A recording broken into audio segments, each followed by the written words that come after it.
बिस्मिल्लाहिर्रहमानिर्रहीम। अस्सलाम वालेकुम स्टूडेंट्स। आज हम chapter number 11 class 10th biology उसके टॉपिक को डिस्कस करेंगे। इनमें एक टॉपिक है जिसका नाम है यूरिनरी सिस्टम।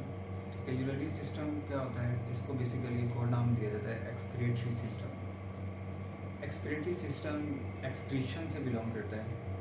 एक्सक्रीशंस का बेसिकली मतलब है कि हमारी बॉडी से जो मेटाबॉलिक वेस्ट है, मेटाबॉलिक वेस्ट जिसमें नाइट्रोजनस वेस्ट आता है, ठीक है, उसको बॉडी से एलिमिनेट करना, रिमूव करवाना, ठीक है, और बॉडी के जो बाकी फ्लूइड मटेरियल है या उसकी पीएच है या उसका इंटरनल बॉडी मेंटेनेंस जो है उसको मेंटेन करना।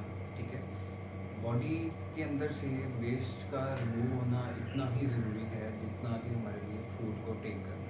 ठीक है, तो इस बॉडी को जो फूड टेक की जाती है उसको हम डाइजेशंस कहते हैं, और इसके साथ अगर हम बॉडी से फूड को जो वेस्ट मटेरियल होता है, अनडाइजेस्टेड मटेरियल है जो डाइजेस्ट नहीं होता, बहुत सारे जर्म्स होते हैं, उसको बॉडी से रिमूव करवाना।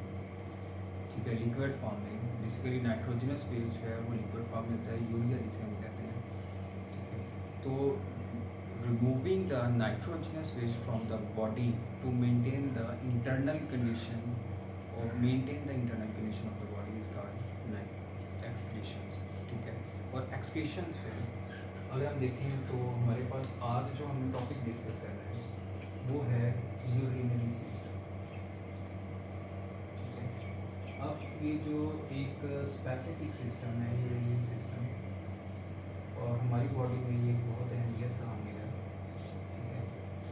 आप इसको आप क्या कह सकते हैं कि आप किसी तरह भी इसको डिफाइन कर सकते हैं। अब ये कह सकते हैं कि removing the nitrogenous waste from the body, या urinary system is also called excretions, या ये कह सकते हैं excretions from the body is called urinary system. इसी तरह भी आप इसको क्या कर सकते हैं, डिफाइन कर सकते हैं। ठीक है, एक्सक्रीशंस फ्रॉम द बॉडी या कहेंगे कि रिमूविंग। अब सिंपल अगर लेना चाहते हैं तो आप इसको हम ले सकते हैं कि रिमूविंग ऑफ मेटाबॉलिक वेस्ट। ठीक है, बॉडी से जो मेटाबॉलिक वेस्ट कह लें कि रिमूव करवा सकते हैं उसको बेसिकली क्या कहा जाता है, यूरिनरी सिस्टम कहते हैं, या कह लें कि एक्सक्रीशन जो है उसको भी यूरिनरी सिस्टम कहा जाता है। अब यूरिनरी सिस्टम जो है हमारी बॉडी में एक काफ़ी ज़्यादा इसमें ऑर्गन आते हैं। अगर हम इसकी डायग्राम देखें यूरिनरी सिस्टम की तो हमारे पास सारी चीज़ें आसानी से हम इसको अंडरस्टैंड कर सकते हैं। सपोज दैट कि हमारे पास जो है वो क्या होता है कि यूरिनरी सिस्टम में सबसे पहले देखें तो हमारे पास किडनी है। ठीक है, पेयर ऑफ किडनीज होती हैं। लेफ्ट साइड वाली किडनी जो है वो पहले इनकी थोड़ा सा हाइयर होती है एज कम्पेयर टू, और राइट साइड किडनी जो है वो क्या होती है, लोअर साइड पे होती है। लेफ्ट साइड वाली किडनी जो है अपर साइड पे होती है। तो ये हमारे पास किडनी पेयर ऑफ किडनीज हैं, जैसे कि ये लेफ्ट साइड है तो इसकी अपर साइड पे होगी, और ये राइट साइड वाली किडनी थोड़ा सा बॉटम साइड पे होगी। ठीक है, अब इसकी जो कनकेव साइड है, ये इनर साइड जो है इसकी कनकेव साइड है, इसकी भी इनर साइड कनकेव साइड है, वर्टिब्री को क्या करती है, फॉलो कर रही है, फेस कर रही है। ठीक है, उसके बाद अगर हम नेक्स्ट की तरफ मूव करें तो यहाँ से किडनी से एक ट्यूब्यूल्स निकलती हैं। उस ट्यूब्यूल्स को बेसिकली हम क्या नाम देते हैं, यूरेटर का नाम देते हैं। ठीक है, दोनों से पेयर ऑफ कह लें कि ट्यूब्यूल्स का जो रिमूव होना है उसको क्या नाम दे रहे हैं, अब यूरेटर जो है ये कहाँ पे जाके ओपन होते हैं, ये हमारी बॉडी के ब्लैडर के। ठीक है, ब्लैडर के अंदर बेसिकली ये मूव होते हैं, और वो ब्लैडर जो है वो क्या होता है, जलसा के अंदर जो होते हैं ओपन। ठीक है, अब ये था हमारे पास एक यूरिनरी सिस्टम। इसमें अगर और डिस्कस करें तो यहाँ पे बहुत सारी ट्यूब्यूल्स होती हैं। इन ट्यूब्यूल्स में देखा जाए तो ये आर्टरीज हैं। ठीक है, आर्टरीज जो है वो क्या आती हैं, यहाँ पे ब्लड की सप्लाई जो है वो किडनी को प्रोवाइड करती है। ठीक है, अब इनका बेसिकली जो काम है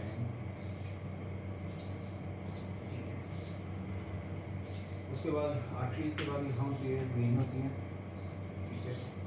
वेन बेसिकली आपको पता है कि जो वेस्ट मटेरियल होता है ब्लड का, वो उसमें इसको क्या करना होता है, रिमूव करवाना होता है बॉडी से। तो ये हमारे पास देखा जाए तो ये स्ट्रक्चर जो है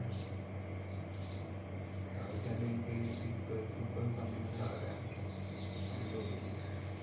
उसके बाद यही वीडियोस जो हैं वो क्या होती हैं, इंटरकनेक्ट होती हैं किडनी के साथ। ये वाली अगर हम स्ट्रक्चर देखते हैं तो यहाँ से फॉर्म कनेक्टेड होती है, और अगर हम यहाँ से देखेंगे तो ये क्या कहते हैं, इस किडनी से जो है वो। इसके अलावा जो हमारी वेन है वो भी क्या होती हैं कि ये कनेक्टेड होती हैं, जो कि वेस्ट कैलोरी के जो है ब्लड लेके आती हैं, यहाँ से क्लियर करने के बाद हम क्या कहते हैं। तो ये हमारे पास एक सिंपल सा स्ट्रक्चर है। हम इसकी डायग्राम उस तरह से देखें, ये हमारे पास रेडियल सिस्टम है। इनको अगर हम लेबल करते हैं तो ये हमारे पास किडनी है, ठीक है। किडनी के अलावा जो है यहाँ पे ये हमारे पास आर्टरी है, आर्टरी में ये हमारे पास वेन, ठीक है। वेन के अलावा पेयर ऑफ यूरेटर, ये राइट साइड और लेफ्ट साइड के, इन दोनों को बेसिकली हम नाम देते हैं यूरेटर, ठीक है। और यूरेटर के बाद जो है हमारे पास नेक्स्ट जो पार्ट आता है उसको हम क्या नाम देते हैं, यूरेटर। अब ये पार्ट्स हैं जो कि एक यूरेनी सिस्टम जो है वो बेसिकली इसमें शामिल होता है। अब अगर इस डायग्राम को देखें, सबसे पहले क्या होता है कि यहाँ पे इसका काम है यूरन फॉर्मेशन, यानी ब्लड को फिल्टर करना, ठीक। ब्लड देखिए, अब ये जो डायग्राम है ये यूरेनी सिस्टम है। अब इसमें पेयर ऑफ किडनीज हैं। राइट साइड वाली किडनी आपको बॉटम साइड तो इसी नज़र आ रही है, लेफ्ट साइड वाली जो है वो अपर साइड पे आ रही है, ठीक है। वहाँ से एक ट्यूब्यूल्स जो है वो ओरिजिनेट होती हैं right and left side of kidney से, और इसको बेसिकली हम क्या नाम देते हैं, यूरेटर का नाम देते हैं। यूरेटर जो है वो कहाँ पे ओपन होते हैं, ब्लैडर के अंदर ओपन होते हैं। अब इसका फंक्शन क्या होता है कि किडनी ने क्या करना है कि यहाँ पे यूरिन ब्लड यहाँ पे आएगा, वेस्ट ब्लड लेके आएंगे यहाँ पे, उसके अंदर काफ़ी ज़्यादा नाइट्रोजनस वेस्ट होगा। अब वो नाइट्रोजनस वेस्ट किडनी इसको कहाँ से करेगी, यहाँ से रिमूव करेगी, सेपरेट करेगी ब्लड को, आर्टरी के जरिए वापस हार्ट की तरफ भेज देगी। अब वो जो यूरिन है वो क्या करेगा, यूरेटर में आएगा, यूरेटर से ब्लैडर में आएगा, और ब्लैडर में तकरीबन क्या लेगा, अप्रॉक्सीमेटली 200 ml, यानी कि इसके अंदर जो है वो 200 ml जब ब्लड हो जाता है तो देन ब्लैडर के अंदर जो इसके टिश्यूज़ होते हैं वो क्या करते हैं, एक ख़ास किस्म का मैसेज जो है वो ब्रेन को सेंड करते हैं, ताकि इस नाइट्रोजनस वेस्ट को यूरेथ्रा के जरिए, बेसिकली लास्ट पार्ट जो है इसको हम क्या नाम देते हैं, यूरेथ्रा कहते हैं। एक एक्सटर्नल ओपनिंग है जो क्या करती है, यूरिनेशन यूरिन को क्या करती है, बॉडी से रिमूव करती है, ठीक है। तो ये हमारे पास क्या ले एक यूरेनी सिस्टम है। आज हम इसके स्ट्रक्चर को मज़ीद डिस्कस करेंगे। सपोज दैट कि यूरेनी सिस्टम के बाद आज हमें क्या करना है कि एक और स्ट्रक्चर है जिसका नाम है किडनी है। इसके स्ट्रक्चर और फंक्शंस को बेसिकली आज हमें क्या करना है, डिस्कस करना है, ठीक है। तो सबसे पहले देखें कि स्ट्रक्चर, साथ ही में हम इसके structure and functions of kidney. अब इसमें किडनी खाली भी लिख सकते हैं या ह्यूमन पे। तो ये आज का टॉपिक है हमारे पास, structure and function of human kidney, ठीक है। अब इसमें अगर हम डायग्राम को थोड़ा सा देखें तो हमारे पास जो डायग्राम है किडनी की, ठीक है, वो कुछ इस फॉर्म में होती है। एक कर लेंगे कुछ इस तरह की एक शेप है, ठीक है। ये मैंने किडनी का डायग्राम यहाँ पे ड्रॉ की है। ये हमारे पास वेन इसके अंदर पाई जाती है, और इसके साथ ही क्या होती है, इसके ये आर्टरीज हैं और ये स्ट्रक्चर बनाते हैं, ठीक है। अब इसमें ये जो स्ट्रक्चर हमारे पास है, इसकी इनर साइड पे जो है वो क्या होती है, काफ़ी ज़्यादा स्ट्रक्चर पाई जाती है। सपोज दैट कि अगर हम इसकी इंटरनल साइड पे देखें तो यहाँ पे काफ़ी ज़्यादा इमेजिनेशन होती है। ये बेसिकली रीनल पिरामिड्स जो है वो कहलाती हैं। अब अब इनका कनेक्शन जो है वो क्या होता है कि कुछ इस फॉर्म में यहाँ पे डायग्राम मैटिकली अगर हम इसको देखें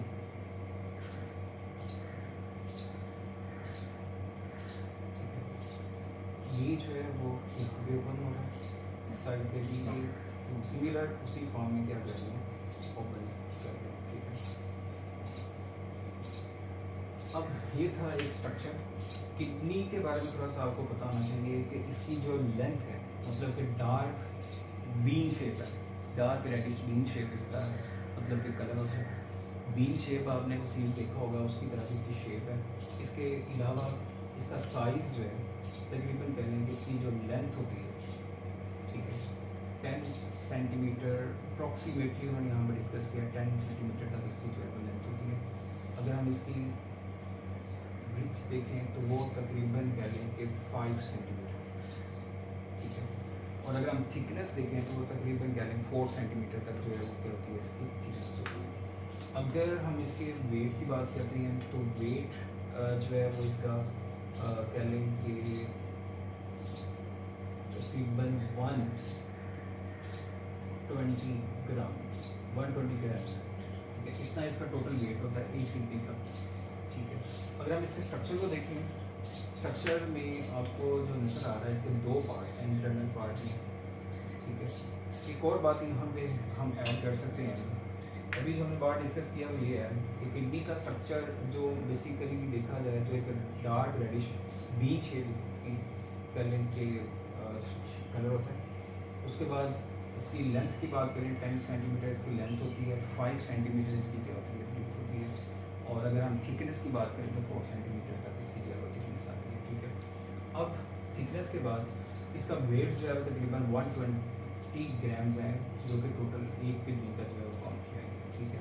इसके अलावा ये किडनी जो है हमारी बैक साइड अगर हम देखें तो रिब्स हैं, मतलब लास्ट रिब्स हैं वो फ्यूज नहीं होती हैं, फ्यूज हैं। तो वो जो लास्ट कह लेंगे पेयर है रिब्स का, सपोज दैट ये वाला पार्ट है, तो इस पार्ट में वो रिब्स जो हैं वो क्या होती हैं उस किडनी की जो है वो क्या कर रही होती हैं, प्रोटेक्शन कर रही होती है, ठीक है। अब अगर हम ये तो सारा इसका जर्नल इंफॉर्मेशन की, अगर हम इसके बेसिक पार्ट की तरफ मूव करते हैं, बेसिक पार्ट में देखें इसके ये वाला जो पार्ट है इसको बेसिकली हम क्या नाम देते हैं, रीनल कॉर्टेक्स का नाम देते हैं, जबकि इन दोनों पार्ट्स के दरमियान वाला जो पार्ट है इसको बेसिकली हम क्या नाम देते हैं, रीनल मेड्यूला, ठीक है, रीनल कॉर्टेक्स, रीनल मेड्यूला। उसके बाद यहाँ पे आपको ये जो स्ट्रक्चर सारा नजर आ रहा है ये कह लें कि इसकी इंटरनल साइड पे इसको क्या कहते हैं, रीनल पिरामिड्स कहते हैं, ठीक है, रीनल पिरामिड्स, ठीक है, रीनल पिरामिड्स का मतलब है। अब रीनल पिरामिड्स के बाद आगे देखा जाए तो इसके इंटरनल पार्ट में यहाँ पे ये जो पार्ट है इसको बेसिकली हम क्या नाम देते हैं, हाइलस। हाइलस की नेक्स्ट पार्ट पे जो पार्ट होता है उसको बेसिकली हम क्या नाम देते हैं, रीनल पेल्विस का नाम देते हैं। तो ये सारे नेम है। उसके बाद ये आपको पता है कि ये आर्टरी है, ये वेन है, ये बेसिक पार्ट्स हैं इसके, ठीक। तो ये हमारे पास एक स्ट्रक्चर है किडनी का। अब ये तो स्ट्रक्चर किडनी के बारे में बेसिकली ये जो आपको नजर आ रहा है इसके फॉर्म में। अब आगे अगर हम देखें इसकी इंटरनल साइड पे, ठीक है, जैसे कि आपको ये पार्ट नजर आ रहा है, इसकी इंटरनल साइड पे काफ़ी ज़्यादा छोटी सी ट्यूब्यूल्स होती हैं और उन ट्यूब्यूल्स को बेसिकली हम क्या नाम देते हैं, नेफ्रॉन का नाम देते हैं, ठीक है, ठीक है। तो किडनी के स्ट्रक्चर को जब आप स्टडी कर रहे हैं तो इसको स्टडी करने के साथ साथ यहाँ पे बेसिकली हमारे पास एक और स्ट्रक्चर आता है जिसको बेसिकली हम क्या नाम देते हैं, नेफ्रॉन का नाम देते हैं, ठीक है। अब ये नेफ्रॉन क्या है, ये किडनी का एक बेसिक पार्ट है। नेफ्रॉन ये मिलियंस की फॉर्म में पाए जाते हैं। एक किडनी की बात करें तो ये जो छोटी छोटी आपको पिरामिड्स नज़र आ रही हैं, इन पिरामिड्स के अंदर काफ़ी ज़्यादा ट्यूब्यूल्स होती हैं जिसको हम नेफ्रॉन्स कहते हैं। एक किडनी के अंदर तकरीबन 1 मिलियन यानी कि 10 लाख नेफ्रॉन के जो स्ट्रक्चर्स हैं वो एक किडनी के अंदर क्या होती हैं, प्रेजेंट होते हैं। अब आगे हम इसके स्ट्रक्चर को डिस्कस करते हैं। अगर हम पहले किडनी के स्ट्रक्चर को डिस्कस किया है, उसी फंक्शन स्ट्रक्चर के अंदर जो है वो क्या होता है, नेफ्रॉन का स्ट्रक्चर जो है वो प्रेजेंट है, ठीक है। अब नेफ्रॉन जो है वो उसकी शेप किस फॉर्म में होती है, अगर हम नेफ्रॉन के स्ट्रक्चर को देखें तो वो सबसे पहले बेसिकली क्या होता है कि इसकी शेप कुछ इस फॉर्म में, ठीक है, एक कैप्सूल लाइक स्ट्रक्चर होता है, ठीक है, कैप्सूल लाइक स्ट्रक्चर है, और इस कैप्सूल लाइक स्ट्रक्चर के अंदर ट्यूब्यूल्स होती हैं, दो पार्ट्स हैं इसके, ठीक है। दो पार्ट्स का मतलब है कि एक तो ऐसा पार्ट है जिसमें कैप्सूल आता है, ग्लोमेरुलस होता है, बाकी जो है वो ट्यूब्यूल्स है, ठीक है।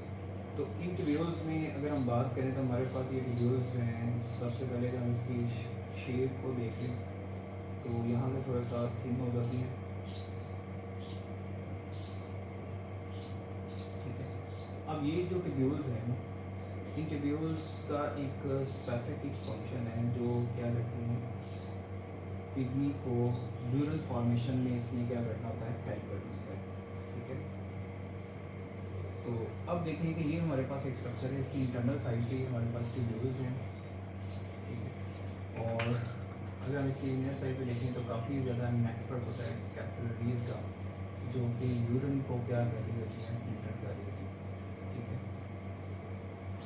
तो अब देखें नेफ्रॉन के स्ट्रक्चर में हमारे पास क्या है, इस सबसे पहले देखें तो ये जो अपर साइड पे है इसको हम क्या नाम देते हैं, बफमैन कैप्सूल का नाम देते हैं, ठीक है, बफमैन कैप्सूल्स। आउटर जो कैप्सूल लाइक शेप है उसको हम क्या नाम देते हैं, बफमैन कैप्सूल्स कहते हैं। उसके बाद इनर साइड पे ये आपको जो स्ट्रक्चर नज़र आ रहा है, ये एक कैपिलरी का नेटवर्क है, और इस नेटवर्क को बेसिकली हम क्या नाम देते हैं, ग्लोमेरुलस कहते हैं, ठीक है, ग्लोमेरुलस।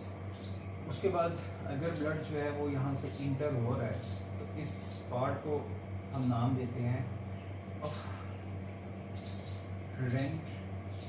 आर्टरीज, ठीक है।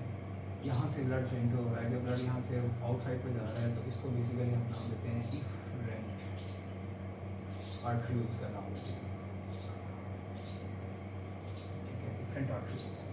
उसके बाद हमारे पास ये ट्यूब्यूल्स हैं, ये थोड़ा सा इस ट्यूब्यूल्स को मैं बताता हूँ क्योंकि ये थोड़ा सा बॉटम साइड पे होती हैं, तो आप इसको कुछ इस फॉर्म में ले सकते हैं, ठीक है। अब देखें कि ये दो ट्यूब्यूल्स हैं, कन्वोल्यूटेड ट्यूब्यूल्स हैं, जो इस ट्यूब्यूल्स का नेम है, इसको हम नाम देते हैं प्रॉक्सिमल। अपर साइड पे है तो इसको नाम दे देते हैं प्रॉक्सिमल ट्यूब्यूल्स, ठीक है। अगर हम इस ट्यूब्यूल्स की बात करते हैं तो ये क्या बनती है, डिस्टल ट्यूब्यूल्स, ठीक है, डिस्टल ट्यूब्यूल्स हम इसे कहते हैं। डिस्टल ट्यूब्यूल्स के बाद यहाँ पे डिसेंडिंग की तरफ जाके ये ट्यूब्स जो है वो नैरो हो जाती है। अगर हम इस फॉर्म में इस ट्यूब को लेते हैं तो ये ट्यूब्यूल जो है इसको नाम दे देता है डिसेंडिंग,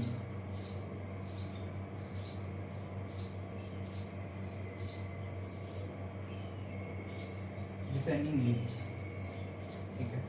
उसके बाद अगर हम इस पार्ट को नाम लेते हैं तो ये अपर साइड की तरफ जा रहा है क्योंकि ब्लड ने यहाँ से मूव करना है, यूरिन है, ठीक है, और बॉटम साइड की तरफ है, इसको हम क्या नाम देते हैं, ये अपर साइड की तरफ जा रही है जो, इसलिए इसको हम क्या नाम देते हैं, असेंडिंग लीव्स है।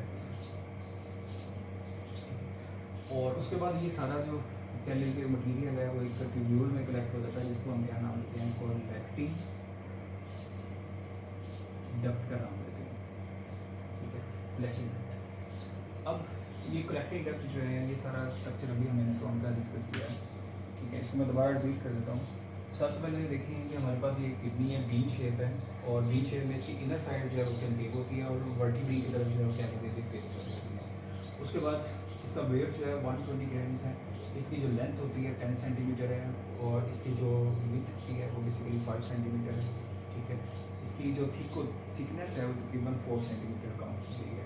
उसके बाद इसकी इंटरनल साइड पे दो स्ट्रक्चर पाए जाते हैं, कॉर्टेक्स वाली जो साइड है वो बेसिकली आउटर साइड जिसे हम कहते हैं उसको ओरिजिनल कॉर्टेक्स कहा जाता है, और इंटीरियर इनर साइड एक पार्ट होता है जिसको मेडुला कहते हैं।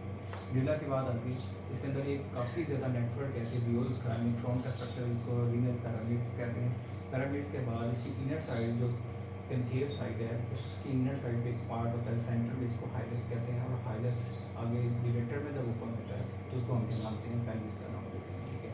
अब इस किडनी के स्ट्रक्चर के बाद इसके अंदर ये जो रीनल पिरामिड्स हैं इसमें काफ़ी ज़्यादा स्ट्रक्चर होते हैं। एक किडनी के अंदर तकरीबन 1 मिलियन 10 लाख के मुताबिक कह लेंगे करीब जो है वो क्या होते हैं नेफ्रॉन के स्ट्रक्चर होते हैं। नेफ्रॉन जो है एक बहुत इंपॉर्टेंट पार्ट है। ये हमारे पास इसकी डायग्राम है। ब्लड जो है वो जो वेस्ट कह लेंगे कंटेनिंग ब्लड जो है वो कह लेंगे बॉक्नाइल कैप्सूल यानी कि इंट्रोड्यूस के अंदर मूव करता है और मूव करने के बाद जो है वो क्या होता है इसमें से साफ होकर डिफरेंट आर्टरीज के लिए बाहर निकल जाता है और इसमें जो वेस्ट मटेरियल जो है वो क्या होता है बाहर आता है। तो ये था सारा इसका स्ट्रक्चर। ठीक है, अब स्ट्रक्चर तो हमने डिस्कस कर लिया। आगे बेसिकली हमारे पास क्या है, स्ट्रक्चर एंड फंक्शंस। ठीक है, स्ट्रक्चर भी आपने पढ़ना है और साथ में इसका फंक्शन भी जो है वो भी आप साथ ही डिस्कस कर लेंगे। फंक्शन भी देखा जाए तो इसके 3 क्या लेंगे बेसिक फंक्शन है। वो फंक्शन कौन कौन से हैं वो ज़रा देखिए कि सपोज दैट कि अगर हमने नेफ्रॉन के फंक्शंस को देखना है, किडनी के फंक्शंस को देखना है, तो सबसे पहले जो है उसको हम नाम देते हैं प्रेशर फिल्ट्रेशन का नाम देते हैं। ठीक है, फर्स्ट यूरिन फॉर्मेशन के लिए प्रेशर फिल्ट्रेशन। सेकंड पे देखा जाए तो सिलेक्टिव रीअब्जॉर्प्शन। ठीक है, सिलेक्टिव रीअब्जॉर्प्शन भी करता है। सिलेक्टिव रीअब्जॉर्प्शन के बाद थर्ड जिसका पार्ट है वो बेसिकली क्या कहलाता है, ट्यूब्यूलर सिक्रीशंस। ठीक है, तो एक किडनी का जो फंक्शंस है वो इन 3 स्टेप्स के ऊपर क्या होता है, डिपेंड करता है। ठीक है, अब सबसे पहले देखें हमारे पास जो प्रेशर फिल्ट्रेशन है वो क्या है, उसको थोड़ा सा आपने समझना है। जैसे कि आपको ये स्ट्रक्चर नजर आ रहा है ग्लोमेरुलस का, बॉक्नाइल कैप्सूल्स का। यहाँ पे आपको ट्यूब्यूल जो इफेरेंट आर्टरीज नजर आ रही है उसका जो एरिया है वो काफ़ी ज़्यादा है। ठीक है, जो ही ये ब्लड जो है जिसमें वेस्ट मटेरियल काफ़ी ज़्यादा होता है ये आगे कैपिलरीज के अंदर मूव करता है जिसका एरिया बहुत कम हो जाता है। आपको एक कह लें फिजिक्स में एक लॉ है। ठीक है, उसमें जब एरिया किसी चीज़ का कम होता है तो उसका प्रेशर जो है वो क्या होता है, बढ़ जाता है। ठीक है, तो हमारे पास जो है बेसिकली यहाँ पे अगर देखा जाए तो जब यहाँ पे ब्लड आता है जिसमें काफ़ी ज़्यादा वेस्ट मटेरियल है, तो जो ही इन ट्यूब्यूल्स में जाता है तो इसके अंदर छोटे छोटे पोर्स होते हैं। तो हमारे पास ये जब ब्लड कह लें कि ग्लोमेरुलस में आता है तो ग्लोमेरुलस में जब ब्लड आता है इसमें काफ़ी ज़्यादा वेस्ट मटेरियल होता है। अब कौन कौन सा वेस्ट मटेरियल है, ठीक है, जब वो कैपिलरीज में आता है तो इसके अंदर कैपिलरीज के अंदर स्मॉलर पोर्स होते हैं, वो इसको क्या कहते हैं, फिल्टर कर देते हैं। तो इसके अंदर जो फिल्ट्रेट आता है उसको हम नाम देते हैं फिल्ट्रेट। ठीक है, अब ये जो फिल्ट्रेट है इसमें क्या क्या चीज़ होती है, सपोज दैट फर्स्ट तो इसमें होगा यूरिया। ठीक है, सेकंड की अगर बात करें तो इसमें यूरिक एसिड भी हो सकता है। ठीक है, इसके अलावा जो है इसमें साल्ट्स होते हैं। ठीक है, साल्ट के अलावा जो है इसमें वाटर होता है। ठीक है, इसके अलावा और बहुत सारा मटेरियल जो है वो कहते हैं यहाँ पे प्रेजेंट होता है। तो ये जो सारा मटेरियल है, साल्ट में बेसिकली सोडियम साल्ट है, क्लोराइड साल्ट है, पोटेशियम साल्ट है, ये सारे साल्ट जो है वो कहते हैं जब ब्लड यहाँ से मूव करता है इन कैपिलरीज के अंदर तो ये स्मॉलर साइज के होते हैं। तो ये मूव करके यहाँ से यानी कैपिलरी से निकल के वो क्या होते हैं, इन ट्यूब्यूल्स के अंदर जो है वो क्या होते हैं, आना शुरू हो जाता है। ठीक है, अब उन ट्यूब्यूल्स के अंदर जो फिल्ट्रेट आता है, ये जो urea, uric acid, salt, water, इस सारे को बेसिकली हम क्या नाम देते हैं, फिल्ट्रेट का नाम देते हैं। ठीक है, अब ये फिल्ट्रेट जो है वो क्या करता है कि यहाँ से मूव करके सेलिंग के इन प्रॉक्सिमल ट्यूब्यूल्स के अंदर आ जाता है। प्रॉक्सिमल ट्यूब्यूल्स के अंदर आने के बाद यहाँ पे इसको क्या किया जाता है, रीअब्जॉर्ब किया जाता है। यानी कि फर्स्ट जो पार्ट हमारे पास है प्रेशर फिल्ट्रेशन का, उसमें देखा जाए तो जब ब्लड जो नाइट्रोजनस कंटेनिंग ब्लड जो है वो इस ग्लोमेरुलस में आता है तो उसमें से जितना भी material urea, uric acid pressure के ज़रिए जो है वो फिल्टर किया जाता है। तो इसको बेसिकली जो कहते हैं उसको हम नाम देते हैं प्रेशर फिल्ट्रेशन का नाम देते हैं। ठीक है, पहला पॉइंट जो है हमारा यही है। ठीक है, यानी कि आप ग्लोमेरुलस में जब ब्लड आता है तो उसमें से जब वो कैपिलरीज के अंदर रोटेट करता है एक ही पार्ट पे, तो उसमें से जितना भी वेस्ट मटीरियल होता है, फिल्ट्रेट होता है, वो क्या होता है वहाँ से प्रेशर के जरिए निकल आता है कैपिलरीज के अंदर स्मॉलर पोर्स के जरिए। ठीक है, और उसको के अंदर क्या होता है, urea, uric acid, salt, water, ये सारी चीज़ें होती हैं। अब ये सारा जो फिल्ट्रेट है ये क्या करता है, प्रॉक्सिमल ट्यूब्यूल्स में आ जाता है, यहाँ पे भी इसको अब्जॉर्ब किया जाता है, रिअब्जॉर्ब किया जाता है। अब जब प्रॉक्सिमल ट्यूब्यूल से डिसेंडिंग लूप के अंदर जाता है, डिसेंडिंग लूप तो इसमें से जितने भी इंपॉर्टेंट साल्ट होते हैं, ठीक है, सपोज दैट कि यहाँ पे कौन कौन से साल्ट होते हैं, पोटाशियम साल्ट होते हैं, ठीक है, सोडियम साल्ट होते हैं, क्लोराइड साल्ट होते हैं, ठीक है। अब ये बॉडी के लिए बहुत ज़्यादा ज़रूरी होती है, तो बॉडी क्या करती है, इसको सिंपल डिफ्यूजन्स के ज़रिए, ठीक है, डिफ्यूजन्स के ज़रिए इसको क्या करती है, लूप ऑफ हैनल से बाहर निकाल देती है, ठीक है। तो इस प्रोसेस को जिसमें पोटाशियम, सोडियम, क्लोराइड आयन जो है वो डिफ्यूजन के ज़रिए इन ट्यूब्यूल से रीअब्जॉर्ब कर लेना, उसको हम क्या कहते हैं, रीअब्जॉर्प्शन कहते हैं, ठीक है। सेकंड पॉइंट है मेरे पास। उसके बाद इस फिल्ट्रेट के अंदर जो है वो चीज़ें जो बचती हैं वो यूरिया, यूरिक एसिड और कुछ साल्ट हैं वो सारे निकाल लिए जाते हैं, ठीक है। तो यही जो फिल्ट्रेट है यहाँ से मूव करके, ठीक है, लूप ऑफ हैनल इसे हम बेसिकली कहते हैं, यहाँ से मूव करके जब अपर साइड की तरफ जा रहा होता है तो आगे डिस्टिल ट्यूब्यूल से इसमें से जितना भी वाटर मॉलिक्यूल्स होते हैं उसको हम क्या करते हैं, हमारी बॉडी का कहते हैं इसको अब्जॉर्ब कर लेते हैं। यहाँ पे मुख्तलिफ तरह के केमिकल की सिक्रीशंस की जाती हैं, जैसे कि क्रिटिनाइन है या इस तरह और बहुत सारे साल्ट्स हैं, तो यहाँ पे सेक्रेट किए जाते हैं। जब बाहर सॉल्यूट की कंसनट्रेशन ज़्यादा होती है तो वाटर क्या करता है, यहाँ पे एक प्रोसेस के जरिए यहाँ पे मूव करता है, और वो प्रोसेस बेसिकली कौन सा है, जैसा कि आप कह लें कि एक्टिव ट्रांसपोर्ट है, ठीक है। एक्टिव ट्रांसपोर्ट के जरिए, यहाँ पे कह लें ऑस्मोसिस के जरिए, ठीक है, ऑस्मोसिस के जरिए, एक्टिव ट्रांसपोर्ट के जरिए। अब ये दो मेथड हैं जिससे क्या होता है कि जब क्रिटिनाइन साल्ट वगैरह जब बाहर यहाँ पे रिलीज किए जाते हैं, सीक्रेट किए जाते हैं, तो वाटर क्या करता है, हाई लोअर कंसनट्रेशन से हाइयर कंसनट्रेशन, यानी कि यहाँ पे अब कंसनट्रेशन जो है वो क्या हो जाती है, सल्यूट की मैक्सिमम हो जाती है, ठीक है, और यहाँ पे सल्यूट कंसनट्रेशन जो है वो क्या हो जाती है, मिनिमम हो जाती है। तो वाटर क्या करता है, हमेशा जो है वो उसने क्या करना होता है, जहाँ पे सल्यूट कंसनट्रेशन कम है वहाँ से हाई कंसनट्रेशन की तरफ मूव करता है, तो वाटर एक्टिव ट्रांसपोर्ट के लिए यहाँ पे क्या किया जाता है, अब्जॉर्ब कर लिया जाता है। अब बाकी जो मटीरियल यहाँ पे बचता है जो कलेक्टिंग डेप्थ में जाता है वो बेसिकली क्या होता है, यूरिया होता है और यूरिक एसिड होता है, ठीक है। अब यही यूरिक एसिड जो है वो आगे कलेक्टिंग डेप्थ में आ जाता है। कलेक्टिंग डेप्थ में आने के बाद यही जो कलेक्टिंग डेप्थ है वो क्या करता है कि यहाँ से तमाम कलेक्टिंग डेप्थ जो हैं पेल्विस कैलिंग के किडनी के इनर पार्ट में ये मटीरियल जो है जिसको हम यूरिया कहते हैं उसको लीक किया जाता है, और यहाँ से ये ले के क्या करते हैं, ब्लेंडर के ज़रिए कैलिंगेटर के ज़रिए यही जो यूरिया है, जो वेस्ट मटीरियल है वो कहाँ पे आ जाता है, ब्लेंडर के अंदर आ जाता है। और अभी मैंने ये बात डिस्कस की है, तकरीबन 200 ml जब इसमें फिल हो जाता है तो बॉडी क्या करती है, इसको यूरेथ्रा के जरिए बॉडी से एलिमिनेट करवा देती है, ठीक है। तो ये बेसिकली हमारे पास फंक्शन है जो कि एक यूरिनरी सिस्टम के बारे में भी हमने डिस्कस किया है। किडनी है उसका यूरिनरी सिस्टम है, और ये न्यूट्रॉन का स्ट्रक्चर है, ये डायग्रामेटिकली सारे क्वेश्चन थे जो आज हमने डिस्कस किए, ठीक है। तो ये एक छोटा सा टॉपिक था, सारा को डायग्रामेटिकली क्वेश्चन इसलिए थोड़ा सा कॉम्प्लिकेटेड है, ठीक है। बहरहाल इंशाल्लाह बाकी जो टॉपिक है हम नेक्स्ट डिस्कस करेंगे।